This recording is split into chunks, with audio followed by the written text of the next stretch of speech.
Uyg'urlarda farzand tarbiyasi. Abduri Yarp Muhammed Tayir Tuğluq. 4-ci qism. 2. Hamildarlıq məzgildəki kütünüşkə əhmiyyət beriş gerek. Ayollar üçün etqanda tuğut bir ölüb, bir teriliş degan gap. Xatiramdan. Farzandning qursaqda qarar tepişi er-xotin muhabbetining şirin mahsuloti. Bu möcüzə er-xotinni bir-biriga tixim yaqinlashtiradigan, avlodni avlodga tutashtirgan ruhiy zanjir. Biroq bu bolaning sog'lom, bijirim holda bu dunyoga ko'z yechishi er-ayol uchun cho'ng bir sinoq. Ayollarga nisbatan aytganda homildor bo'lib bo'shanishchi bo'lgan 9 oy, 9 kun 9 soat bir qatimliq hayot mamatlik kurash jarayoni. Bu onalarning insoniyat dunyosiga qo'shadigan ulug' ajr mehnatidan beri. Hiç bo'lmaganda analar mushu xolis töhfisi uchunmi hurmatlanishga va qadrlanishga haqliq. Biroq erlar va jamiyat shuni aniq holda e'tirof qilishi kerakki, homildorlik mazgili ayollarning eng nozik va qil ustidagi mazgili. Şoňa ular odatdagidan bir hassa ko'proq kutinishga va hurmatga muhtoj. Chunki ular bu 9 oyda yangidan төрәлгән yangi mehmonni o'zining qorni orqali tarbiyalab o'stirdi. Bu bir yangi farzandning mukammal, sog'lom odam bo'lib tug'ilishi, oilaning baxt saodati, zaminning xushalliqi, shu bolaga nisbatan yashashdan iborat bir qitimliq ulug' fursatni beradi.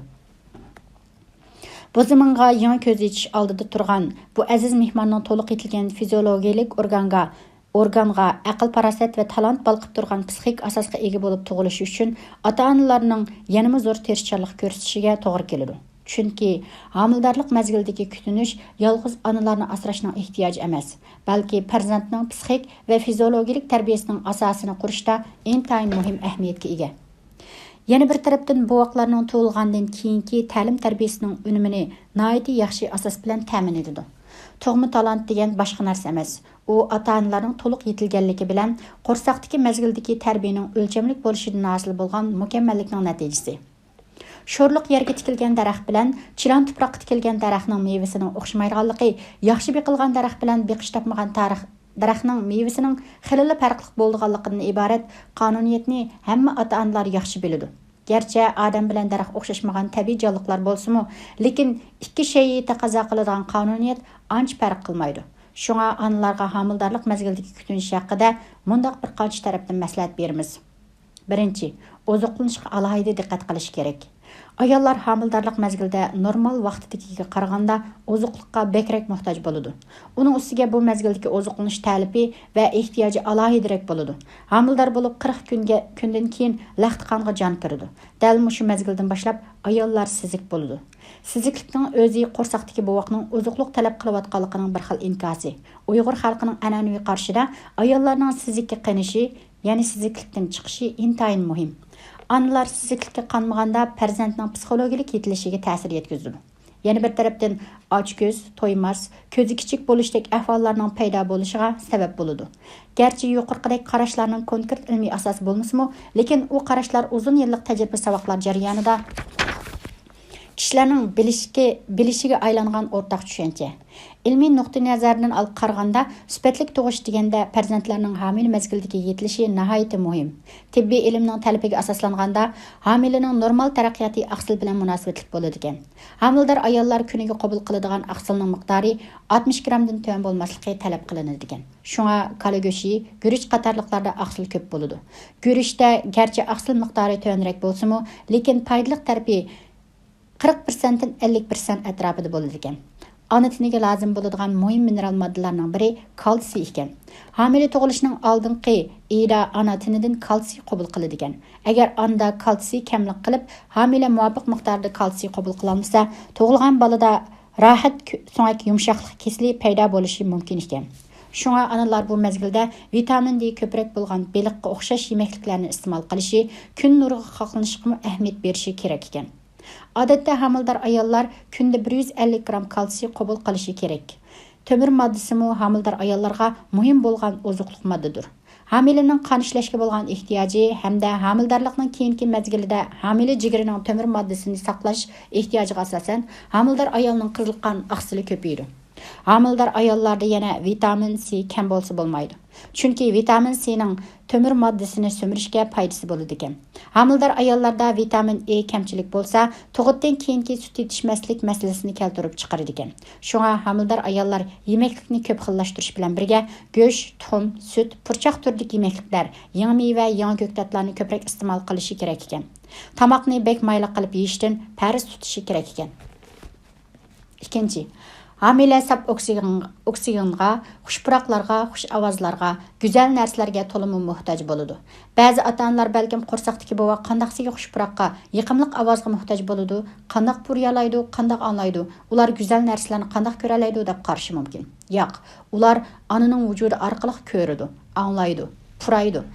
Sat ko'rimsiz narsalar, yerginchilik narsalar ularning fiziologik yetilishi va go'zalligiga aks ta'sir ko'rsatadi. Tabiatning go'zal manzaralari, ya'ni daryolar, chiroyli cho'qqilar, vodilardagi rang-rang gulchechaklar, yop-yeshil mayslar onalarning ko'zini quvvatlash, ruhini ko'tarish orqali hamilaga eng kerakli ozuqlarni yetkazib beradi. Analar hamildorlik mezgilida imkon bor yiqimsiz, shavqinliq, qo'rqinchli ovozlardan o'zini qochirishi kerak. Bu xil normalsizlik analarning kayfiyatini buzib qolmay, hamilaning sog'lom o'sishiga ham ta'sir ko'rsatadi.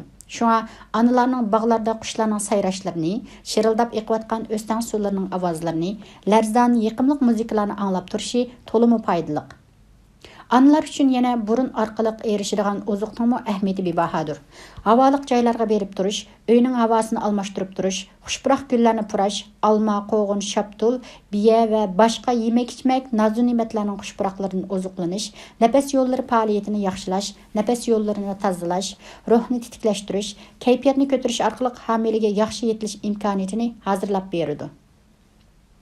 3. Ayollar hamildorlik mezgilida ruhiy besimga uchramaslikka, xafalik tortmaslikka, g'azabcha achchiqdan neri bo'lishi, tashvish va qo'rqitishdek ruhiy holatlardan imkon bor o'zini ozoda tutishga tirishishi lozim.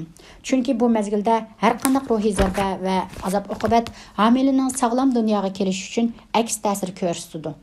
Shunga bu mezgilda analarmı o'zini obdan asırışı, aile tavabuatlari ham jamiyatmi hamildor ayollarga alohida ko'ngil bo'lishi va g'amxo'rlik qilishi kerak. Har qanday ish yuz bergan taqdirdami erlar o'zini tutib olib, ba'zi taraflarda yo'l qo'yish pozitsiyasini tutishi lozim.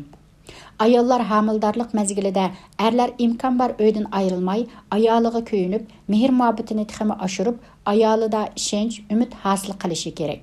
Bunu yanala analar uchunla emas, farzandlarning psixik va fiziologik sog'lomligi uchun ekanligini unutmaslik lozim. 4. Ayollar hamildorlik mezgilida qalaymqon dori iste'mol qilmasligi, aroq sharob, ichimlikka hargiz yaqin yo'lab qolmasligi kerak.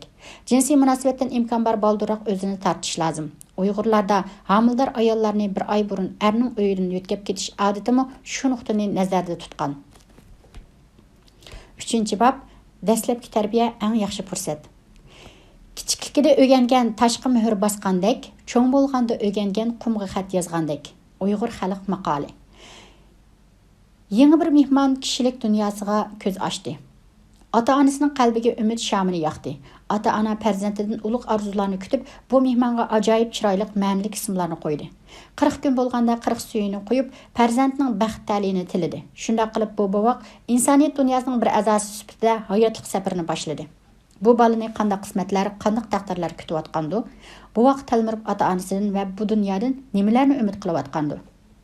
Birinchi, bu vaqtlarni hargiz tilsiz deb qarmang. Bu vaqtlarning yig'isidimi ajoyib cho'nqur ma'no bor. Xotiramdan. Bu vaqtning eng deb bu dunyoga ko'z ichishi bir xosiyatlik ish. Yig'lamay tug'ilgan bolalarda hayotlikdan umid yo'q. Shunga majburiy urib yig'latiladi. Bir olim bu vaqtlarning yig'isidimi ulug' va jaranliq gemin yo'q degan ekan. Shuning bilan bu farzandning xeyli bir mezgillik qismati ota-onalarning qo'liga o'tdi. Ba'zi bolalar yaxshi tarbiyalanib jamiyatga qo'shilish fursatiga ega bo'ladi. Ba'zi bolalar endi dunyoga kelib bir narsani uqmayla hayotligini oxirlashtirib, ota-onalar qalbiga tugmas hasratlarni qoldirib ketdi. Ota-onalar bundaq fojianing bo'lishini kutmagan edi. Bundaq bo'lishini umid qilmaydi. Biroq ba'zi bolalar yaxshi parvarish qilinmaganligi, beqish topmaganligi uchun yashash fursatidan vaqtsiz mahrum qilindi. Ba'zi bolalar har xil yuqumli kasalliklar, ozuqliq yetishmaslik sababidan bo'ladigan kasallar sababli doktorxonalarga opirilmay, daxonlarga o'qitish bilan ota-onasining nodonligi va do'tligining qurboni bo'lib ketdi. Yeşi sal çoğun bəzi balalar suğa düşüb tuncuqub və hər xil qatnaş hadiselərdə ölüb qaldı. Qısqası ata-analarının bexudluğu səbəblik o balalar cinidən ayrıldı. Əfsus, şundaq bolsa bəzi xurafi ata-analar o faciəni özüdən görməyi təqdirdən görüşdü. Bu balanın ömrü şunçilik bolsa kerak deb özünü bəzləşdi. Bəzi balalar gerçi hayat yaşayatqan bolsa ata-ana tərbiyəsinin načarlığı, ozuqluq yetişməslik səbəblik fiziologik və psixik cəhətdəki tərəqqiyatı intayın tövən bolmaqda. Şuna hazır kişiler Uygurlar pakarlar milleti bolup qaldı deyişiyotidu. Şuna dastlabki tərbiyenin oxşaş bolmaslığı və ata-analarning madaniyat sapası farzandlarning sağlam, aqlliq o'sib cho'ng bo'lishini belgilaydigan muhim oldingi shartlarning biri bo'lib qoladi. Şuna o'qimishliq va farzand tarbiyalash tajribasi yuqori bo'lgan ata-analar farzandlarni tarbiyalashda hargiz ularning tilining chiqib nasihat anglagudek bo'lishini kutmaydi. Ular dal farzandlar amdila dunyoga ko'z ochgandan boshlab zarur ta'lim tarbiyani boshlab etadi. Uyghur analari buvaqlarni hargiz tilsiz deb qaramaydi. Ular buvaqlarning kayfiyatidagi har xil o'zgarishlardan, ya'ni intilishlari, qo'llarini emishlari, injiqlashlari, kulishlari va boshqa ifodalardan buvaqning qo'rsiqining ochqanligi, amgus kelganligi, biror yerning og'riyotganligi qatorliqlarni biladi. Hatta buvaqning o'ziga ko'yinishini, o'ziga ko'proq gap qilib berishini, erkalatishini umid qiladiganligini biladi. Shunga buvaqlarning har bir harakati ko'ngil bo'ladi va imkon bor buvaqning har xil ozuqlanish talabi va ma'naviy talabini qondirishga tirishadi. Buvaqlarning qiziqirg'ini, hayronligi intayin ko'p bo'ladi. U ko'z oldidagi sheylarning hammasiga qiziqadi. Bu yangi dunyodagi har bir narsaning o'ziga tava bo'lishini umid qiladi. Siz buvaqlarning ko'z oldiga qanday bir narsani ilib kelsangiz, uningga intiladi. Buvaqlarni doim uyga solab qo'yib baqqanda, yig'lab sirtqa ilib chiqishni talab qiladi. Ularni sirtlarga ilib chiqqanda darhol yig'isi to'xtab, atrofdagi narsalarga qiziqib qaraydi. Bu hargiz odatdagi intilish va odatdagi go'llanish emas, balki ballar tixi angsiz bo'lsa-mu, ular tabiat dunyosi bilan uchrashishga taqozo bo'ladi. Shunga ota-onalar buvaqlarning bu tilsiz intilishini har doim qondirishga tirishishi kerak. Bu buvaqlarning aqliy qobiliyati, zehniy kuchi, sheylar bilan bo'lgan munosabatiga nisbatan nihoyat muhim rol o'ynaydi. Ko'zitish va tadqiqot tajribalariga qaraganda, o'ydilib yiqilgan bolalarning aqliy taraqqiyoti bilan sirtlarga ko'proq erib chiqqan, sirtlarda o'ynatilgan bolalarning aqliy iqtidorining farqi xili ro'shan bo'ladi ekan. Shundaqla uyda qiyri momaylar beqib cho'ng qilgan bolalarning aqliy iqtidoridan yaslida cho'ng bo'lgan bolalarning aqliy iqtidori yuqori bo'ladi ekan. Buvaqlarning tilining burun chiqishi va keyin chiqishi ham buvaqlarning beqish san'atidagi o'xshamaslik bilan munosabatlik bo'ladi ekan. Uyg'ur onalari amdi tug'ilgan buvaqqa erkalatish yo'li bilan ularni ona til bilan uchrashish fursatiga ega qiladi.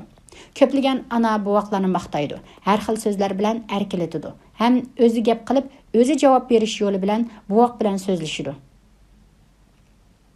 Buvaqlar azroq huquqqa ega bo'lgandan boshlab, onaning har bir harakatiga, har bir so'ziga diqqat qiladi va ko'zlari o'moq kulishlari bilan onaga inkos qaytardi. Ko'proq gap qilib bergan bolalarning tili xili o'ng'ay chiqadi.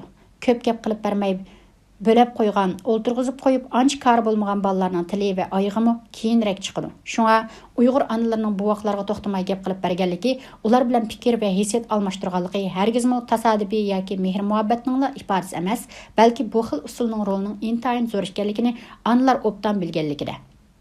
Ba'zi onalar buvaqlardagi azroq o'zgarishdan bolalarning mijozida qanday o'zgarish bo'layotganligini, ya'ni tamoqning ig'ir kelganligi yoki o'rnining o'lbilib qolganligini biladi-da, darhol uning tadbirini qiladi. Ba'zi tajribasiz onalar bo'lsa, buvaq yig'lasa nima uchun yig'layotganligini uqmay, ochiqlab ketadi va hatto uradi.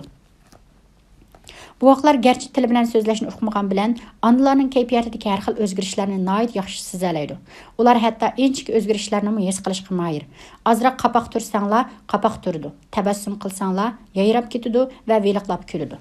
Xafa bo'lsanglar, yig'laydi. Tillab varqirash va ochiqlash buvaqlarning ruhiga og'ir ta'sir qiladi. Ko'p cho'chiydigan, azroq qattiq tovush anglasa qo'rqib yig'laydigan bo'lib qoladi.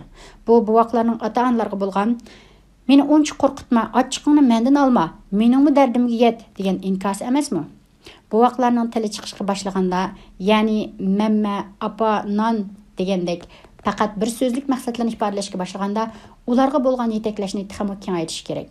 Ularni "U nima, bu nima, dada, non yeyma da, men apamni yaxshi ko'raman da, meni suyib qo'ying" degandek usullar bilan yetaklash lozim. Ular to'liq gap qila olmagan bilan bundaq oddiy gaplarni ichki tuyg'usi orqali bilalaydi. Shuningga diqqat qilish kerakki, hargiz erkilatib yoki bolalarning so'zlarini to'g'ri talaffuz qila olmaydiganligini nazarga olib, "Mammada, boymanda, imma" deb qo'y degandek bolalar tili bilan so'zlamaslik kerak. Uning o'rniga suvda, baramanda, suyib qo'y deb to'liq talaffuz bilan yetaklash kerak. Undaq bo'lmasa bolalarning tili xeyli vaqtgacha kamtik bo'lib chiqadi. Ya'ni narsalarning nomini to'liq atay olmaydi. Bu nihoyatda diqqat qilishga tegishli muhim masala. Yana biri buvoqlarni ko'p harakat qilish imkoniyatiga ega qilish kerak. Ularning qo'liga biror narsani tutqizib qo'yish, har xil o'yinchoqlarni oldiga qo'yib berish, hech bo'lmaganda sirtlarga elib chiqib to'pi o'ynashga imkoniyat yaratib berish lozim. Ular to'pi yeb olmasa, ularning to'pi o'ynashimi ularning aqliy taraqqiyoti va fiziologik taraqqiyotiga foydasi bor. Anglashlarga qaraganda Amerikada bir xil rasmli kitob chiqqan. Uni bolalar o'ynasimi bo'ladi ekan. Yevatsimi ozuq bo'lish rolini o'ynaydi ekan. Buni Amerikaliklar bolalarning kichikdan tartib kitobga bo'lgan qiziqishni oshirishga foydali deb qaragan. Bizning amaliy tekshirishimizga qaraganda bolalarning oyga chiqishining xeyli zo'r farqi bor ekan. Ba'zi bolalar 3 yoshga kirgichilikmi oyga chiqmaydi ekan.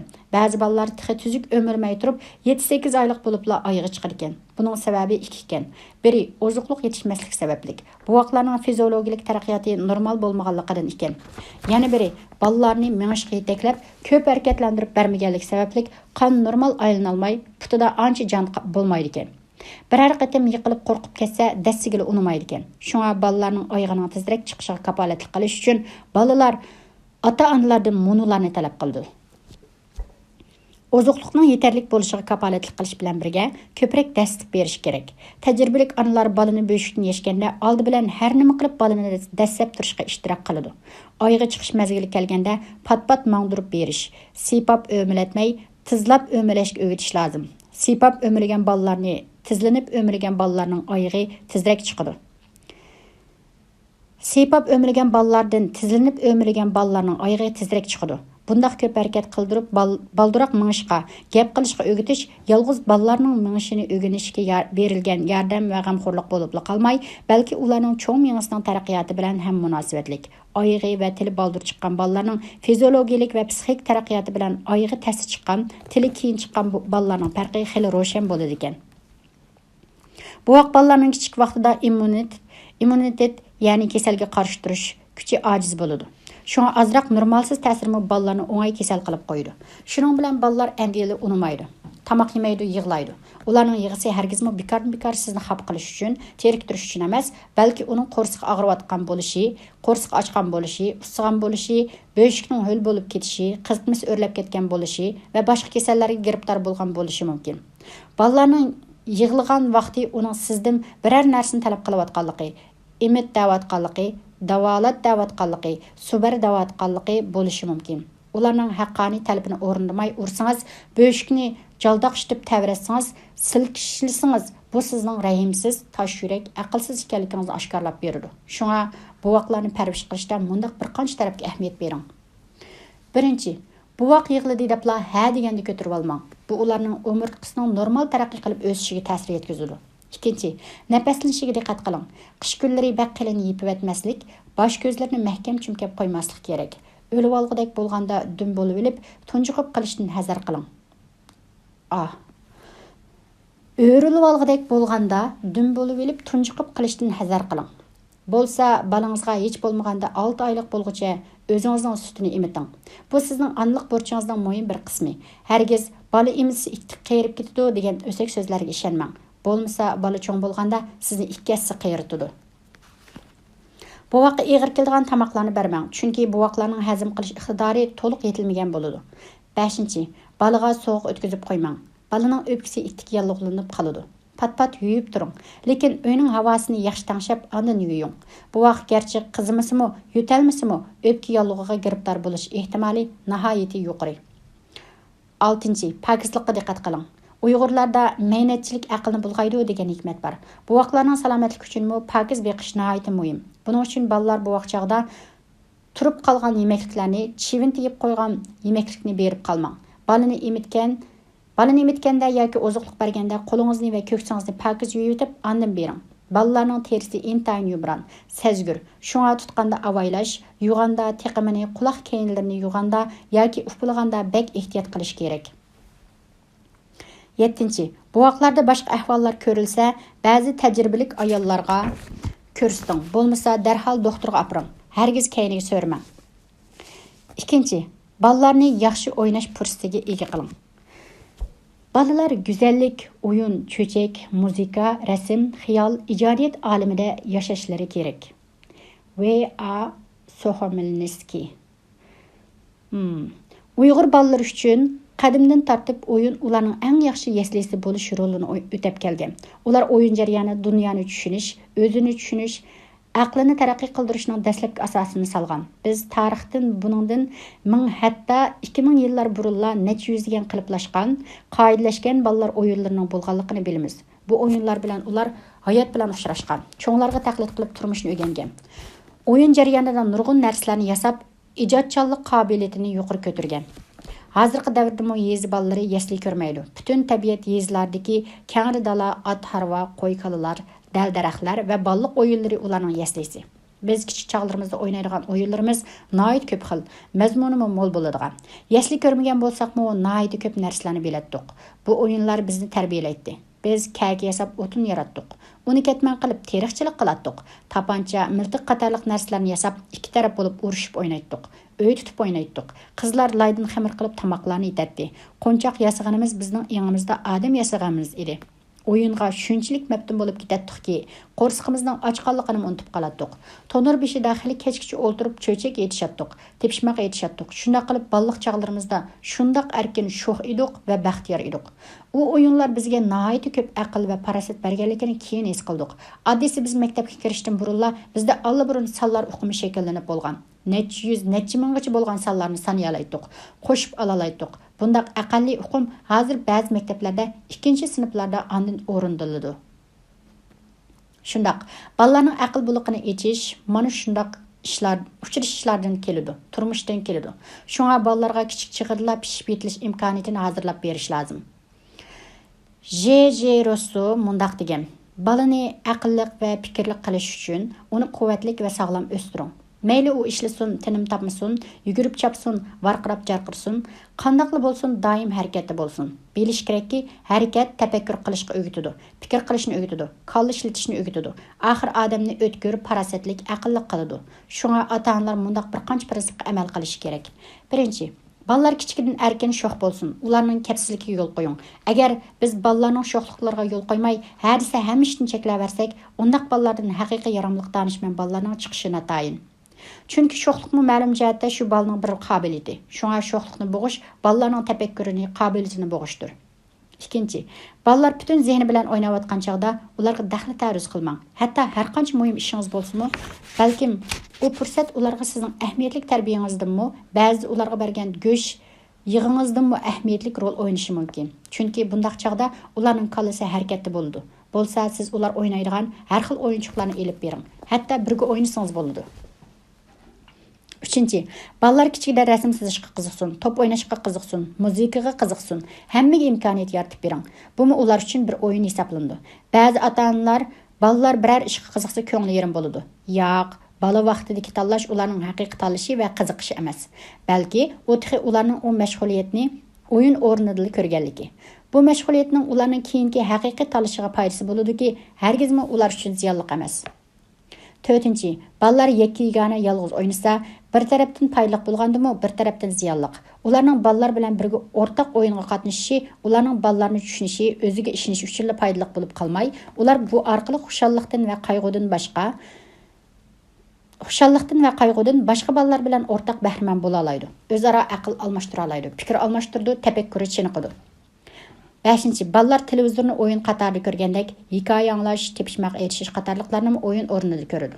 Balalar maktab eshigi to'shmagan chog'larda ko'pincha yaxshi, ahamiyatli qiziqarli cho'chaklarni etib berish, ularga nasihat qilgandan ko'proq rol o'ynaydi.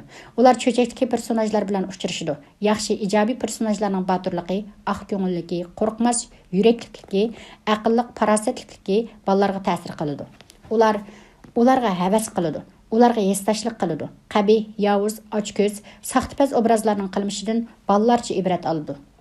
Do'stlik, adab, axloq, kishilik munosabat qoidalarini o'rganishga yordam beradi. Bo'lsa, ulardan cho'chaklik obrazlar haqida har xil savollarni so'rash, fikrlashish lozim. Bu vosita har qanday nuqul nasihatdan yaxshi rol o'ynaydi. 3. Odatlantirish eng yaxshi tarbiya. Yaxshi odat umrlik boylik. Xotiramdan. Köygen yamanmı, köngenmi desa, köngen yaman deb degan Әсліден алғанда кішілерінің әр xil yaşaş odatlari, urf-odatlari odatlanishdan kelib chiqqan. Hatto tilmi shu odatlanishdan. Agar bir Uyg'ur bolasi Xanzu bolalar bilan o'ynab cho'ng bo'lsa, tili Xanzucha chiqadi. Bir Xanzu bolasi Uyg'ur bolalar bilan o'ynab cho'ng bo'lsa, tili Uyg'urcha chiqadi. Biror hunar o'rgangan odamni noyda ko'p mashq qilish, takror bir ishni qilish orqali qo'lini ko'ndirdi, ko'zini ko'ndirdi. Aqlini, tafakkurini ko'ndirdi.